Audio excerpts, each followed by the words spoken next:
الله الرحمن الرحيم. باب رفع اليدين في افتتاح الصلاة إلى أين يبلغ بهما. حدثنا الربيع بن سليمان الجيزي قال حدثنا أسد بن موسى قال حدثنا ابن أبي زيد عن سعيد بن سمعان مولى الزرقيين قال دخل علينا أبو هريرة فقال كان رسول الله صلى الله عليه وسلم إذا قام إلى الصلاة رفع يديه مدا. بسم اللہ الرحمن الرحیم. باب رفع الیدین فی افتتاح الصلاۃ. نماز کے ابتدا میں ابتدائی تکبیر کے وقت ہاتھوں کو کہاں تک بلند کرنا چاہیے. جب آپ نماز شروع کریں گے تو پہلے تکبیر کے وقت آپ کو ہاتھ اٹھانے ہوتے ہیں، اور یہ جو ہاتھ اٹھانا ہے یہ پہلے تکبیر کے ساتھ ہے. اب یہ پہلے تکبیر کے ساتھ جب آپ ہاتھ اٹھاتے ہیں تو یہ ہاتھ کہاں تک اٹھائے، ہاتھ کے مقدار کے اندر اختلاف ہے. پہلا مذہب کس کا ہے؟ دیکھو اہل حدیث، بعض مالکیاں، بعض شافعی، وہ یہ کہتے ہیں کہ نماز کے ابتدائی تکبیر کے وقت اپنے ہاتھوں کو جہاں تک ہو سکے، صحیح، جیسے کہ مثال کے طور پہ یہ جگہ نہیں، بلکہ اپنے ہاتھوں کو بلند کرے جہاں تک ہو سکے. سمجھ میں آ رہا ہے؟ اتنا اٹھائے.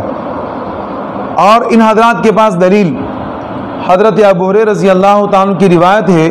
فقال كان رسول اللہ صلی اللہ علیہ وسلم اذا قام الى الصلاة رفع يديه مدا. نبی علیہ السلام جب تکبیر کہتے نماز کی ابتدا میں تو اپنے ہاتھوں کو بلند کیا کرتے تھے.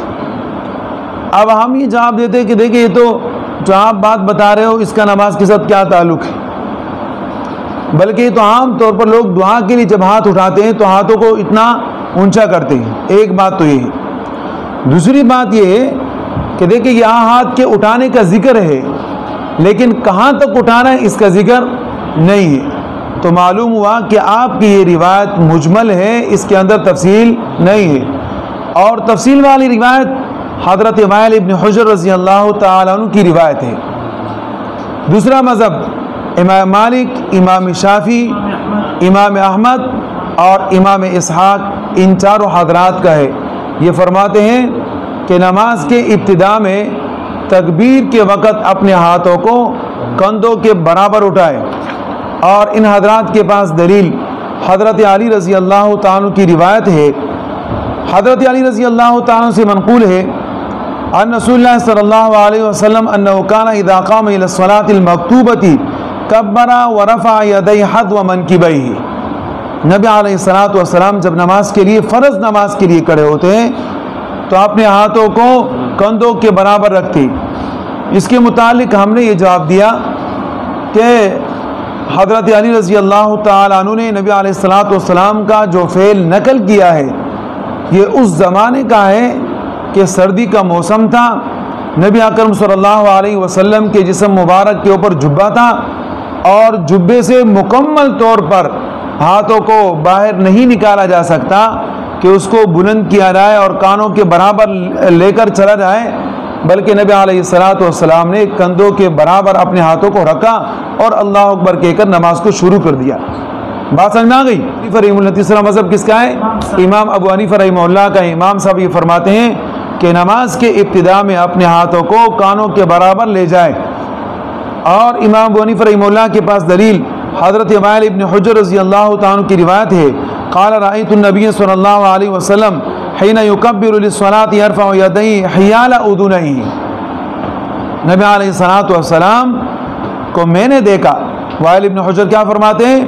میں نے نبی اکرم صلی اللہ علیہ وسلم کو دیکھا حين يكبر للصلاة، کس وقت؟ جس وقت نماز کے لیے تکبیر فرماتے، یرفع یدیہ حیال اذنیہ، اپنے ہاتھوں کو کانوں کے برابر لے جاتے. وائل ابن حجر فرماتے ہیں کہ میں نبی علیہ السلام کو اسی طرح دیکھا ہے اپنی آنکھوں سے. تو یہ احناف کی مضبوط دلیل ہے. اسی ہم کہتے ہیں کہ جناب پہلے مذہب کے اعتبار سے ہاتھ کو کہیں بھی لے جائیں یعنی لمبا کر لے، اور دوسرے مذہب کے مطابق ہاتھ کو کہاں رکھے؟ کندھوں کے برابر. تو نہ اوپر کا معاملہ ہو نہ نیچے کا معاملہ ہو، بیچ والا معاملہ پسند ہے. سمجھ میں آ رہا ہے؟ اور وہ کیا ہے کہ ہاتھوں یہ کانوں کے لو کے برابر. بیچ والا معاملہ کیا ہے؟ وہ صحیح ہے جو کانوں کے لو کے برابر ہے. بات سمجھ میں آ گئی؟